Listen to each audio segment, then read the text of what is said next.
I'm going to do the poem again.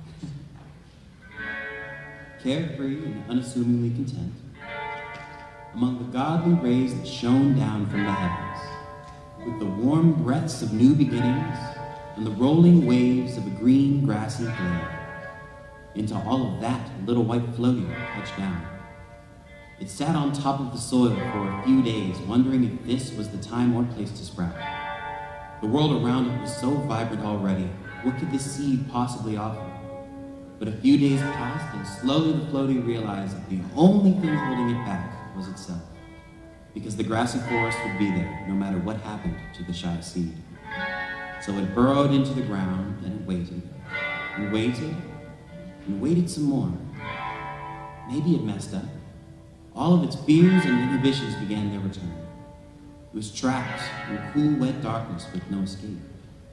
Its life was a waste. It should have stayed in the wind. At least there was freedom, even if it was alone, with no friends or someone to call its own, with no home. Was it a failure? Light.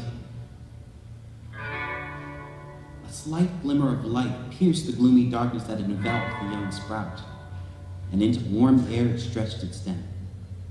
After that, it felt like time flew. Bees buzzed by, bringing back the babies of other buds. Rain came, and little running rivers rolled around its reaching roots. The world around the sprout had come to life, and there were cold days and warm days and windy days and dry days, and all the while it grew, and grew, and grew some more, until it stood tall, flower shining bright, with color that rivaled the midday light, a golden beacon in the grassy green glade. It was beautiful. And so again it weathered the trials of a life in the wild, only this time taking part as nature's smile.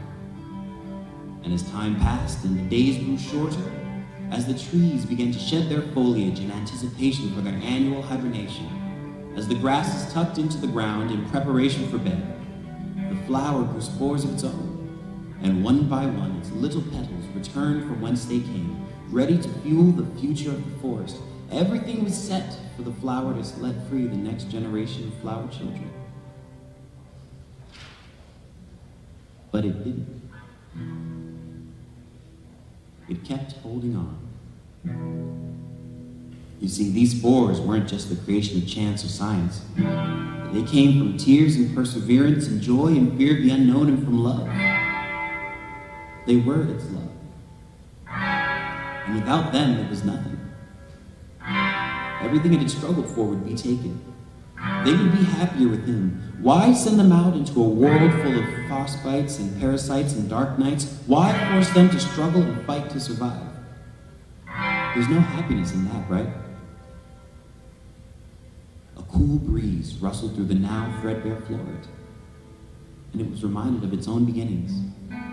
Up in the wind, with no worries, but also nowhere to go. And it thought about how far it had come, and how much it had learned, and what it felt like to finally find a place where it belonged, where it could shine, where it could be happy. No, the lost floaty of seasons past was no more. It had been given a chance to start life anew, and it had taken it.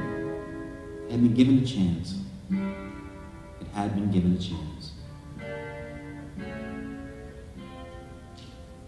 So, with one final sigh, the flower wilted and rejoined the circle of life that had given it something to live for.